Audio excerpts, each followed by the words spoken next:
Bocah SMP tewas diterkam buaya saat mancing.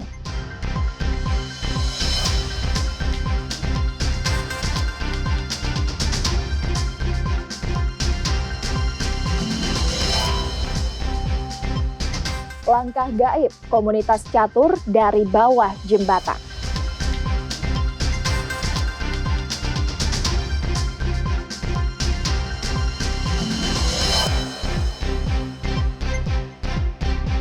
Museum Cristiano Ronaldo di Hong Kong.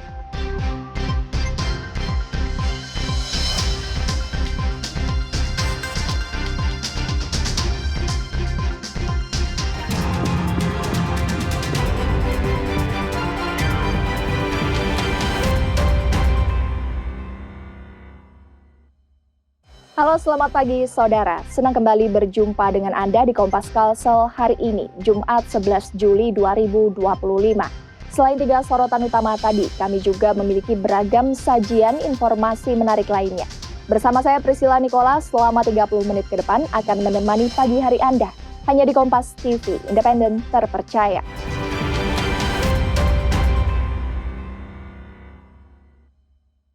Mengawali berita Kompas Kalsel pagi ini, saudara, seorang bocah SMP di Kutai Kartanegara, Kalimantan Timur, tewas diterkam buaya saat sedang mancing di sungai. Isak tangis keluarga pecah saat jenazah korban ditemukan. Inilah rekaman warga memperlihatkan seorang bocah SMP di Desa Santan Ulu, Kecamatan Marangkayu, Kutai Kartanegara, diterkam buaya Selasa sore. Korban bernama Akbar sedang memancing di sungai bersama temannya. Korban mencuci kaki di pinggir sungai, lalu diterkam buaya. Teman korban langsung melapor ke warga setempat.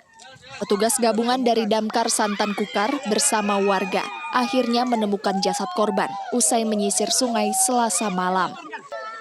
Isak tangis keluarga pecah saat jenazah korban dievakuasi. Bocah anak diterkam oleh buaya.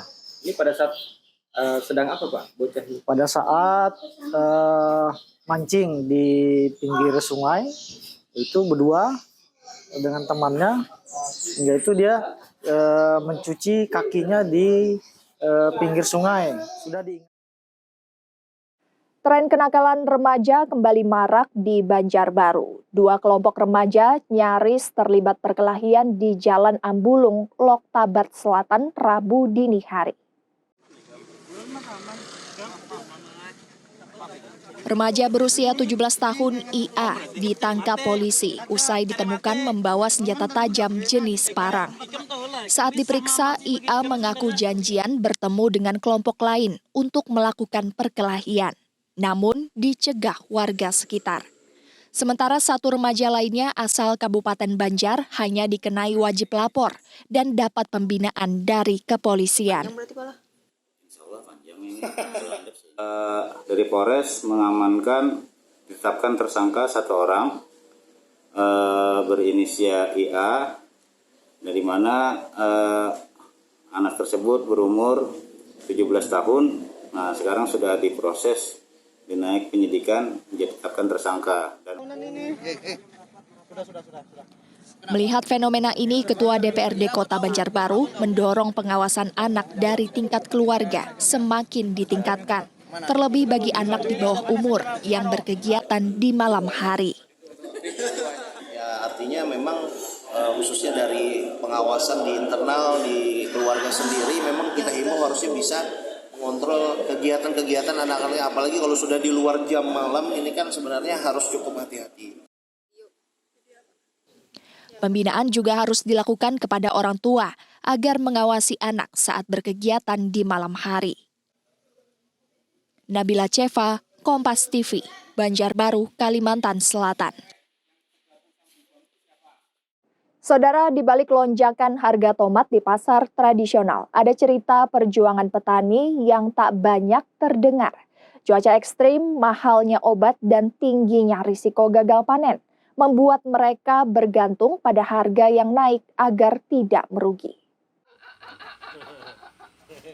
Tomat-tomat ini dipanen dari kebun kelompok tani di kawasan Jalan Tambak Langsat, Banjarbaru. Dalam sehari petik, petani bisa menghasilkan hingga 2,5 ton tomat. Tomat dijual ke kota Banjarmasin, Kabupaten Banjar, dan Kabupaten Tanah Bumbu. Saat ini harga jualnya Rp28.000 per kilogram ke pengepul, hingga mampu meraup pendapatan Rp70 juta. Petani bilang kenaikan terjadi hampir 1 bulan. Harga sebelumnya Rp10.000 hingga Rp12.000 per kilogramnya. Ya kalau sekarang kan di kebun kan 28 ya alhamdulillah gitu rezeki petani kayak gitu aja. Ya kurang lebih ya 2,5 ton. Pendapatannya kalau 2,5 ton kali 28 ya kurang lebih hampir 70-an. Sejak setahun terakhir, harga tomat naik bertahap. Namun di saat yang sama, perubahan iklim membuat panen jadi permainan nasib. Hujan tak menentu, panas berlebihan, membuat banyak petani gagal panen. Untuk itu, kelompok tani di Jalan Tambak Langsat mengharuskan perawatan intensif.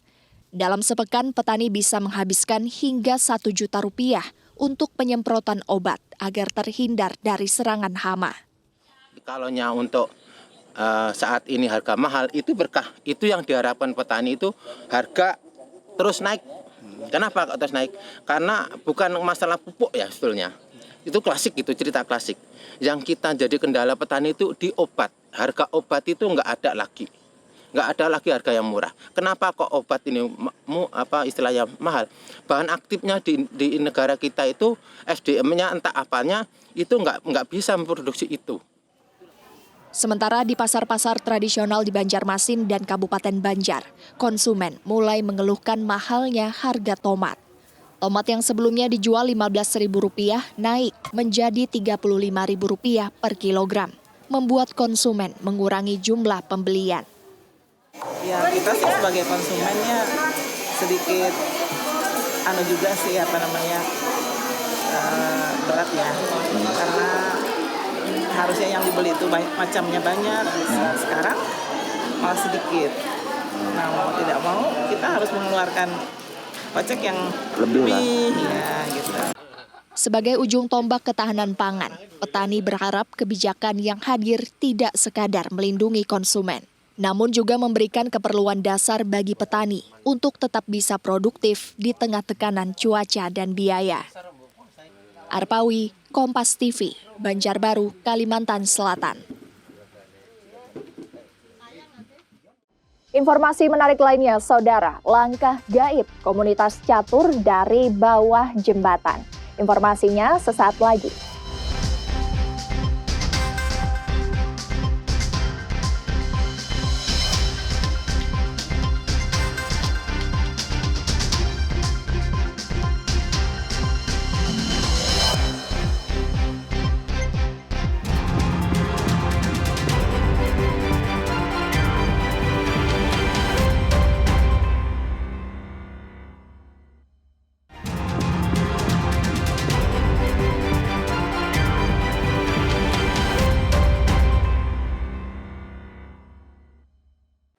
Terima kasih Anda masih bersama kami di Kompas Kalsel. Pemerintah Provinsi Kalimantan Timur menggelar rapat koordinasi antar gubernur seluruh Indonesia. Rakor ini digelar untuk bersinerginya daerah penghasil sumber daya alam untuk menggali potensi dana bagi hasil sektor pertambangan dan kehutanan guna penguatan fiskal daerah. Gubernur Kalimantan Timur Rudy Masud menggelar rapat koordinasi sinergi daerah penghasil SDA untuk optimalisasi dana bagi hasil sektor pertambangan dan kehutanan. Sejumlah gubernur dari daerah penghasil sumber daya alam di Indonesia mengikuti rapat koordinasi sinergi daerah penghasil sumber daya alam. Digelar untuk menggali potensi dana bagi hasil dari sektor pertambangan dan kehutanan di Balikpapan.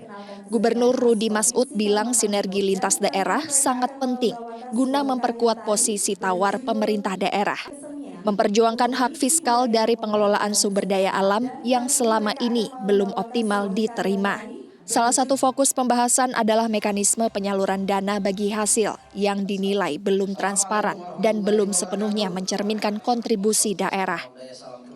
Rakor juga menyoroti pentingnya pemuktahiran data produksi tambang dan kehutanan, serta perlunya reformasi regulasi agar lebih berpihak pada daerah. Yang diberikan dari pusat ini agar berkeadilan buat seluruh daerah penghasil di seluruh Indonesia. Jadi tentu nanti sebagaimana Pak Gubernur katakan, nanti akan ada rapat lanjutan untuk merumuskan formula yang kita usulkan ya Pak Gub terkait dengan bagi hasil.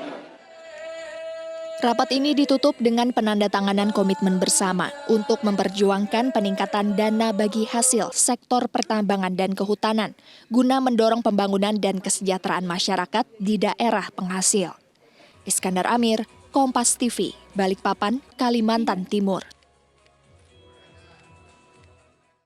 Saudara, Sekolah Rakyat program unggulan Presiden Republik Indonesia Prabowo Subianto di Samarinda sedang dipersiapkan. Sebanyak 200 siswa miskin akan dapat fasilitas lengkap menunjang pendidikan gratis. Lantaran belum ada bangunan permanen sekolah rakyat, pemerintah gunakan fasilitas Gedung Balai Pelatihan Vokasi dan Produktivitas atau BPVP Samarinda. Rencananya 100 siswa terdiri dari 50 siswa SMP dan 50 SMA akan ditempatkan di lokasi ini. Mulai kebutuhan makan hingga fasilitas asrama sudah disiapkan lengkap, seperti tempat tidur dan lemari. Di sekolah rakyat ini, siswa akan belajar dengan tenang, bahkan memiliki ruangan khusus makan. Sudah survei lokasi dan secara sarana gedung kami layak untuk digunakan sekolah rakyat. Hanya dari sisi mebel mungkin perlu penyesuaian dengan standar sekolah rakyat itu sendiri. Sekolah rakyat hanya diperuntukkan warga miskin dan miskin ekstrim. Di Samarinda dari 100 siswa yang direncanakan, kini Kementerian Sosial meminta kuota ditambah 100 lagi. Total siswa nantinya 200 orang dari siswa SMP dan SMA. Ya, filosofinya itu sekolah model, sekolah unggul. Itu sekolah hebat. Bahkan nanti dalam hayalan saya itu sekolah yang bangunannya paling mewah di Samarinda. Karena nilai bangunannya aja 280 miliar. Lalu sekolah itu sekolah dari SD, SMP, SMA yang digagas langsung itu oleh Presiden Prabowo melalui instruksi Presiden nomor 8. Sejak pendaftaran sekolah rakyat dibuka 3 Juli di Dinas Sosial Samarinda, 2 tempat sudah disediakan. Pertama di Balai Penjaminan Mutu Pendidikan atau BPMP Kalimantan Timur, sementara lokasi kedua di BPVP Samarinda. Rijal Mustafa, Jasmine Jafar, Kompas TV, Samarinda, Kalimantan Timur. Area di bawah jembatan Benua Anyar kini menjadi daya tarik baru bagi para penggemar catur di kota Banjarmasin. Setiap harinya tempat ini ramai dikunjungi warga untuk menyalurkan hobi dan menjalin silaturahmi. Dahulu area di bawah jembatan Benua Anyar dikenal sebagai pusat kuliner. Namun karena berbagai kendala, kawasan wisata kuliner ini terpaksa ditutup. Setelah penutupan, beberapa warga pun memanfaatkan tempat ini untuk berkumpul dan bermain catur. Awalnya hanya 1 atau 2 orang yang bermain. Namun seiring waktu, jumlah penggemar catur yang datang terus bertambah. Para pecatur berinisiatif menggalang dana hingga terbentuklah komunitas seperti sekarang. Pada tahun 2022, komunitas ini resmi membentuk klub bernama Langkah Gaib. Nama ini terinspirasi dari salah satu anggota yang terkenal dengan langkah caturnya yang unik dan sering mengecoh lawan. Klub ini semakin dikenal setelah aktif mempublikasikan kegiatan melalui media sosial seperti Facebook dan Instagram. Menarik perhatian pecatur dari Banjarmasin bahkan luar kota. Jadi mengisi waktu yang luang, ada yang main catur apa segala kan. Kalau pemainnya di sini banyak, berapa banyak? Kalau sekarang udah nyampe 70-an. Klub catur ini tidak hanya sebagai sarana untuk menyalurkan hobi, namun juga sebagai penyambung tali silaturahmi bagi masyarakat, khususnya bagi penghobi catur. Karena berkat memang tempatnya enak, katanya bubuhannya sini. Warungnya banyak, wadahnya dingin, banyak yang dilihat, ada hiburan lagi. Akhirnya di sinilah jadi kumpulnya. Paling ramai di antara yang ada. Nah, itu. Lokasi bawah jembatan Banua Anyar menjadi tempat nongkrong favorit para penghobi catur karena suasananya yang nyaman serta tersedia beraneka jajanan. Setiap minggu, komunitas ini mengadakan turnamen rutin yang terbuka untuk berbagai kalangan. Ini menjadi kesempatan bagi warga Banjarmasin untuk bergabung, menyalurkan hobi, atau mempererat tali silaturahmi sesama penggemar catur. Ya, yang menjadi tantangan kalau saat main catur itu apa? Ya, biasanya kita kan main biasaan aja. Sekarang pakai waktu, pakai jam. Klub Langkah Gaib ini memiliki misi besar, mencetak kader catur hebat dari Banjarmasin. Mengembalikan kejayaan catur di Banjar, seperti legenda catur Badiar dan Ardiansah yang pernah mengharumkan nama Indonesia. Diharapkan akan muncul generasi baru yang bisa mengulang kembali kejayaan catur di tanah ini.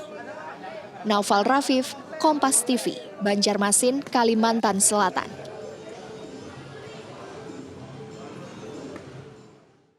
Informasi menarik lainnya, Saudara, Museum Cristiano Ronaldo resmi dibuka di Hong Kong. Selengkapnya setelah jeda berikut.